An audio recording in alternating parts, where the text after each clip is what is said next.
আমি যুবকদেরকে অনুরোধ করি, ছোট ভাই, তোমরা এই 14, 15, 16 বছর 20 বছর বয়সে তোমরা কোনো মহিলার সাথে অবৈধ সম্পর্কে লিপ্ত হয়েও না। আমি অনুরোধ করলাম, তোমার জন্য আল্লাহ যে রিজিক রেখেছে তুমি পাবা ইনশাল্লাহ। আস্থা রাখো আল্লাহর প্রতি।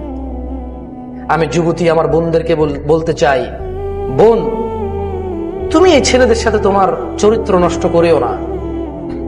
তুমি সন্তুষ্ট থাকো। আলহামদুলিল্লাহ, এই দেশের মাটিতে এখনো মানুষ এইটা মনে করে না যে মেয়ের বয়স 30 বছর হলে বিয়ে দেবো, ম্যাচুর হইতে হবে। আলহামদুলিল্লাহ, তোমার একটু যখন তোমার যৌবন দেখা দেয়, তোমার বাবা মা তোমার জন্য ভালো সিদ্ধান্ত নিয়ে নেয় যে ওকে একটা ভালো দেখে ছেলে দেখে, স্মার্ট, গুড লুকিং, সম্ভ্রান্ত পরিবার, অর্থ সম্পদ আছে, দরিদ্র না, ফকির মিসকিন না, অ্যাটলিস্ট তোমার খাওয়া দাওয়া পোশাক আশাকের ব্যবস্থা করতে পারবে। তোমার বাবা মা তুমি একটু বড় হলে সে চিন্তা করে একটা তোমার জীবন সঙ্গীর জন্য ওরা কিন্তু তোমার জন্য সময় ব্যয় করে। এটা তোমার নিয়ামত। পৃথিবীর অনেক দেশেই তাদের মেয়েদের নিয়ে এভাবে চিন্তা করে না। আলহামদুলিল্লাহ, বাংলাদেশে তোমার জন্ম, এই দেশে তোমার জন্ম হতে তোমার জন্য এটা অনেক বড় নিয়ামত যে তোমার পিতামাতা তুমি একটু বড় হলেই তোমার জন্য জীবন সঙ্গীর একটা উত্তম ব্যবস্থার পরিকল্পনা করে। তারপর নিজ নিজ ক্ষমতা, নিজ নিজ চয়েস অনুযায়ী তারা চেষ্টা করে তোমার জন্য ভালো একটা ব্যবস্থা করতে। তুমি তোমার পিতামাতার প্রতি কৃতজ্ঞ থাকো। বোন, তুমি অবৈধ সম্পর্কে আসিও না।